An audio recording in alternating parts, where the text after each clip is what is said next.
سیدنا امام علی مقام کا تذکرہ کرنا اور سننا، ہم اس کو سعادت و عبادت تو سمجھتے ہی ہیں، لیکن یہ ایک بڑی ہمت کا کام ہے اور ایک بڑے جگر کا کام ہے کہ ہم اپنے نبی کونین صلی اللہ تعالیٰ علیہ وسلم کے نواسوں کا تذکرہ کرتے ہیں اور پھر اپنے دامن میں جھانک کر دیکھتے ہیں تو خود اپنے آپ پر زیادہ رونا آتا ہے، اس لیے کہ وہ شہادت کے بعد بہت بلند مقامات پر چلے گئے، اتنے بلند مقامات پر وہ فائز ہوئے کہ ان کے نام کے تذکرے کرنے والوں کو اللہ ان کی برکت سے ولایت دے دیا۔ لیکن رونا آج امام حسین پر نہیں، اپنے حال پر آ جائے تو بھی بڑی بات ہے کہ تذکرہ کرنے والوں کی زبان بھی اور ان کا عمل بھی ویسا ہو جائے جیسا امام حسین چاہتے تھے۔ سیدنا امام علی مقام مکہ میں تھے، پورا رمضان المبارک مکہ میں گزارا، شوال اور ذی القعدہ بھی مکہ میں گزارا۔ امام مسلم بن عقیل کو آپ نے کوفہ بھیجا تھا حالات معلوم کرنے کے لیے، کوفہ والوں نے ان کا بڑا شاندار استقبال کیا تھا تو انہوں نے لیٹر لکھ کر بھیج دیا تھا، اے امام یہاں کے حالات بہت اچھے ہیں، سب آپ کے حق میں ہیں، آپ کے صرف انتظار میں ہیں، آپ تشریف لائیں اور ہر کوئی آپ سے بیعت کرنا چاہتا ہے۔ یہ خط پہنچا امام علی مقام کے پاس، لیکن کوفہ میں کیا ہوا اس کے بعد، امام مسلم بن عقیل اور ان کے بچوں کو اور ان کے جتنے حمایتی تھے ان کو بڑی سزائیں دے کر کے ابن زیاد نے قتل کیا اور کوفہ میں ان کے سروں کو لٹکا دیا۔ یہ خبر امام حسین تک کسی نے نہیں پہنچایا۔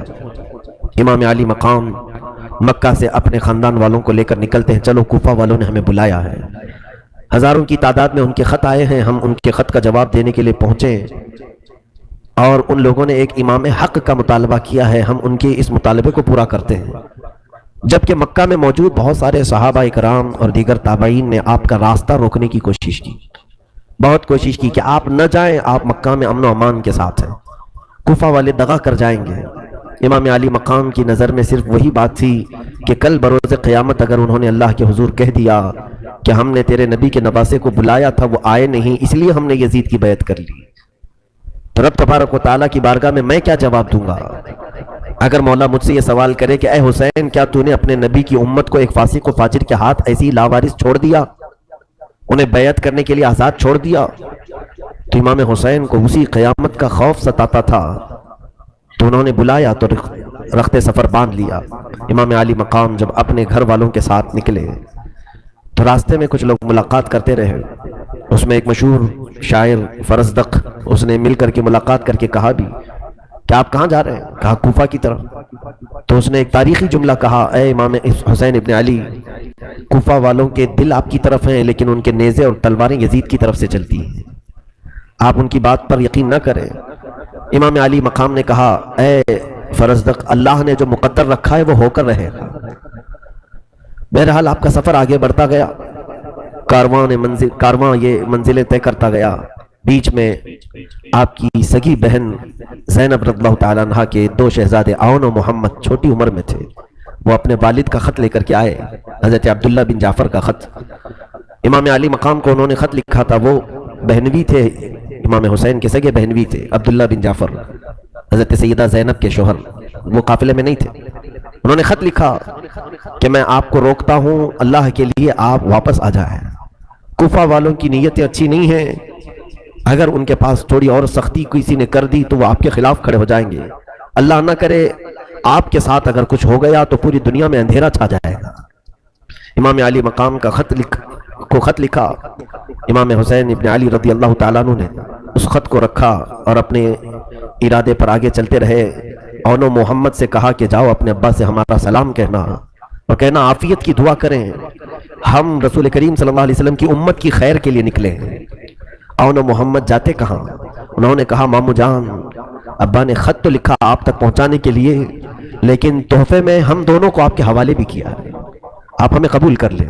وہ دو ننھے سے شہزادے تھے، ان کی عمروں کے متعلق یہ فرمایا گیا کہ وہ 15 سال سے کم کی عمر کے تھے۔ دونوں شریک قافلہ ہوئے، یہ قافلہ چلتا رہا، کوفہ کی طرف جا رہا تھا۔ کوفہ کی ابھی بھی خبر امام علی مقام کو نہیں پہنچی تھی کہ کوفہ والوں نے کیا کیا ہے۔ اسی اثنا میں بیچ میں ایک مقام آتا ہے، وہاں پر حر بن یزید تمیمی ریاحی، یہ ابن زیاد کا معتمد تھا، یزید کی طرف سے اس نے 1000 کا لشکر لے کر امام کا راستہ روکنے کی کوشش کیا۔ ہوا ایسے کہ بیچ راستے میں امام علی مقام نے پڑاؤ کیا ہے، خیمہ ڈالا ہے، تو کوئی گھوڑ سوار دوڑتے ہوئے آ رہے تھے لیکن ان کے چہرے لٹکے ہوئے تھے، بدن جھول رہے تھے۔ امام حسین نے دیکھا کہ اتنا بڑا لشکر آ رہا ہے، تو لشکر کو دیکھا امام حسین نے اپنے لوگوں سے کہا کہ اس لشکر کو روکو، کیا بات ہے پوچھ لو۔ کوئی گئے اور جا کر کے پوچھا کہ کیا بات ہے، کہا بہت دور سے چلے آ رہے ہیں، پیاس اور بھوک نے ہمیں ادمرا کر دیا ہے۔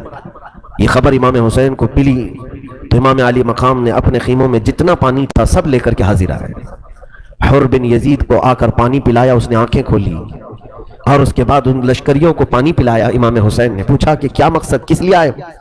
وہ جانتے نہیں تھے امام علی مقام کو۔ کہا سنا ہے ہم نے یزید کے خلاف حسین ابن علی بغاوت کر کے نکلے ہیں اور ہمیں حکم دیا گیا ہے کہ ان کو راستے ہی سے گرفتار کر کے لے آئے۔ تو اس میں حر بن یزید نے پوچھا کہ کون ہے تمہیں حسین؟ بڑا بھاری مشکیزہ اٹھا کر کے وہ لشکریوں کو پانی پلا رہے تھے۔ کسی نے کہا یہی حسین ابن علی ہے جس نے تجھے پانی پلایا۔ وہ پانی پلا رہے تھے کس لشکر کو؟ اس یزید کے لشکر کو جو گرفتار کرنے کے لیے آیا ہے۔ یہ ہے شان اہل بیت، چاہے پہچان کا ہو کہ بنا پہچان والا ہو، اسے پہلے پانی پلایا جائے۔ اسی لیے تو آج محرم میں ہم ہر جگہ سبیلیں لگاتے ہیں، کثرت سے پانی پلاتے ہیں۔ ہر کسی مذہب سے تعلق رکھنے والا پانی پی کر کے جائے، کم از کم ہمارے ہاتھوں سے شربت پی کر کے جائے۔ یہ سبیلیں اور شربت جو ہم لگاتے ہیں اسی محبت میں۔ بعض لوگ کہتے ہیں امام حسین تو پیاسے چلے گئے اور تم پانی پیتے ہو۔ میرے عزیزوں، وہ پیاسے رہ گئے لیکن کسی دوسرے کو پیاسا دیکھنا نہیں چاہتے تھے۔ امام علی مقام کی یہ شان تھی، انہیں زیادہ عزیز تھا لوگوں کو پانی پلانا، کیونکہ خاندان بنی ہاشم کا تعلق ایسے کام سے تھا کہ حاجی جب حج کے لیے آتے تھے سال بھر میں، یہی بنی ہاشم، یہی قبیلہ پورے حاجیوں کو زمزم کا پانی پلانے کے لیے مقرر تھا۔ تو پانی پلانا تو ان کی خاندانی روایت تھی۔ حسین ابن علی رضی اللہ تعالیٰ عنہ نے حر بن یزید سے کہا کہ تم کس لیے آئے ہو؟ کہا ہم آپ کو گرفتار کرنے آئے ہیں، آپ نے خروج کیا ہے امیر المومنین کے خلاف، یزید کے خلاف، آپ نے بغاوت کی ہے، اس لیے ہم آپ کو گرفتار کرنے آئے ہیں۔ حضرت امام حسین رضی اللہ تعالیٰ عنہ نے کہا تو مجھے گرفتار کرے گا؟ اور اس کے بعد اس کی باتوں کا خیال نہیں کیا، آگے چل پڑے اور اس کے بعد اپنے قافلے والوں سے کہا کہ خیمے اٹھاؤ اور چل پڑو۔ اس کی بات کی طرف توجہ ہی نہیں تھی، اس نے پھر للکارتے ہوئے پیچھے کی طرف بڑھا اور امام علی مقام سے کہا رک جائیں، ہمارے ساتھ آپ کو چلنا پڑے گا۔ امام حسین نے کہا ثقلت کا امک، تیری ماں تجھ پر روئے۔ یہ جملہ عرب میں کہا جاتا ہے کسی کے موت کی بات کہی جانی ہو، تیری ماں تجھ پر روئے، کیا تو مجھے گرفتار کرے گا؟ حر بن یزید نے پلٹ کر کے ایک جملہ کہا اے حسین، عرب کا کوئی دوسرا آدمی یہ جملہ کہتا تو میں ضرور اسے جواب دیتا، لیکن تمہاری ماں کو میں کیسے کہوں کہ تم فاطمہ کے بیٹے ہو؟ اسے اتنی خبر تو تھی کہ زہرا کا بیٹا ہے اور اس نے گالی نہیں دی امام علی مقام کو۔ امام حسین نے وہیں سے یہ دیکھا کہ یہ زہرا کا چاہنے والا ہے، یہ فاطمہ سے محبت تو کرتا ہے۔